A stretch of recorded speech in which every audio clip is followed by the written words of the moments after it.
बानी राजा जी तू तो दूसरा के बगिया में जाके फुला गइलो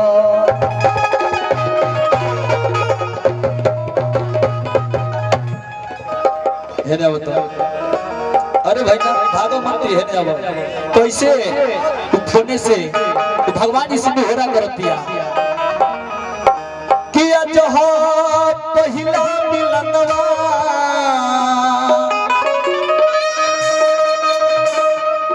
मिलल सजनी के सजनवा हमरा अंग अंगुला नियम खिलल बा बदनवा सुनी सुनी भगवा जन बिहान हो गई ए राजा जी काहे हो आज हमार भगवान से प्रार्थना रही कि रात के राते रह दी सुबेर मत होके दी ए बलमोल कि सुनी सुनी भगवा जन बिहान हो गई आज राजा जी के कुरवे में जवान हो गई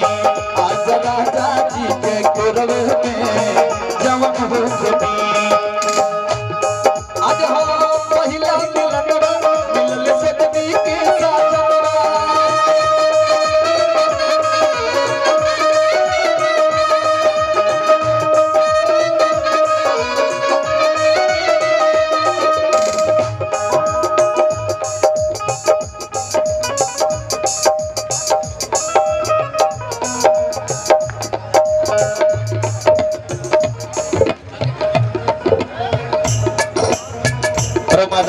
जनता टेंट हाउस की तरफ से बहुत बहुत रुपए का सम्मान दिल से स्वागत अभिनंदन का भैया भगवान का रज की तरह टेंट में तुम चार चार लग जा आज हो पहिला मिलल सजनी की साजनवा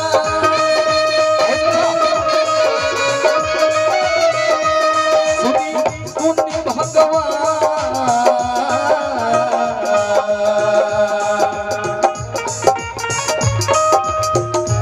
आज हो पहिला मिलल सजनी के साजनवा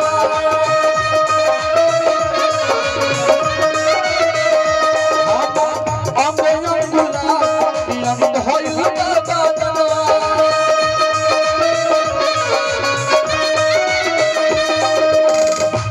सुनी सुनी भगवान जन बिहान हो गई सुनी सुनी भगवान जन बिहान हो गई ए भाई कि सुनी सुनी भगवान जन बिहान हो गई आज राजा जी के कुरवे में जवान हो गई आज राजा जी के कुरवे में जवान हो गई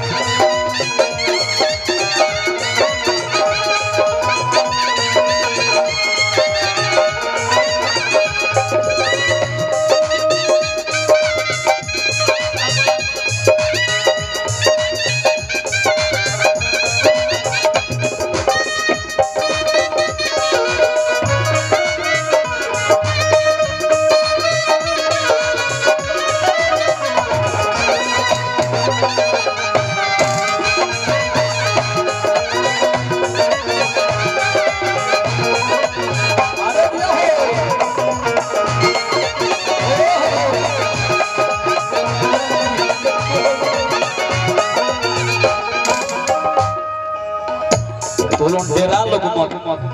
हाय तोलों घर के सामान डेरा लोग ई मंच आ मंच बस ओतने होता कि हमनी के पब्लिक के बस देखत के बा और कुछ ना होई बस हुए होई जो नहीं का भैया ए राजा जी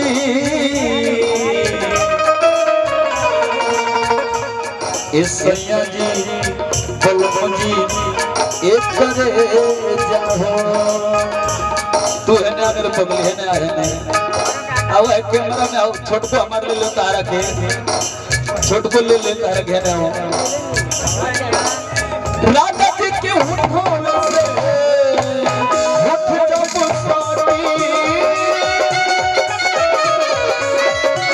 राजा जी के होठों से होठ जब साटी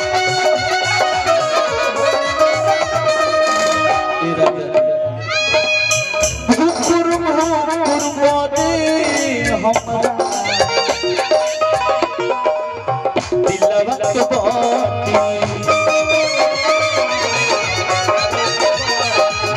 हुकुर बाती हमरा दिलवा के बाती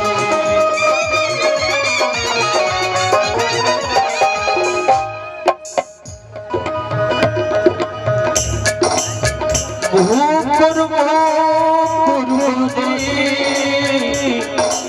ये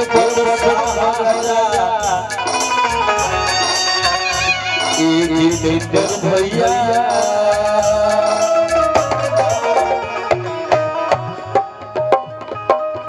राजा जी के होठों से होठ जब बसती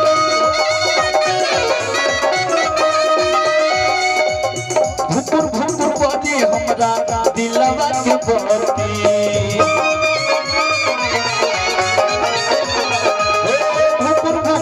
हमरा दिलवा के बाती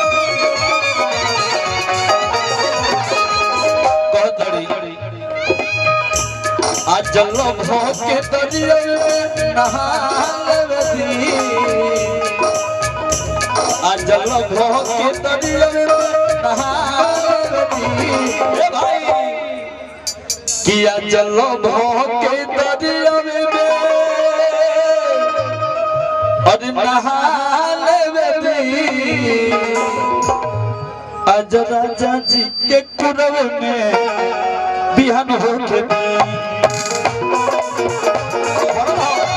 आज राजा जी के कुरव में जवान होके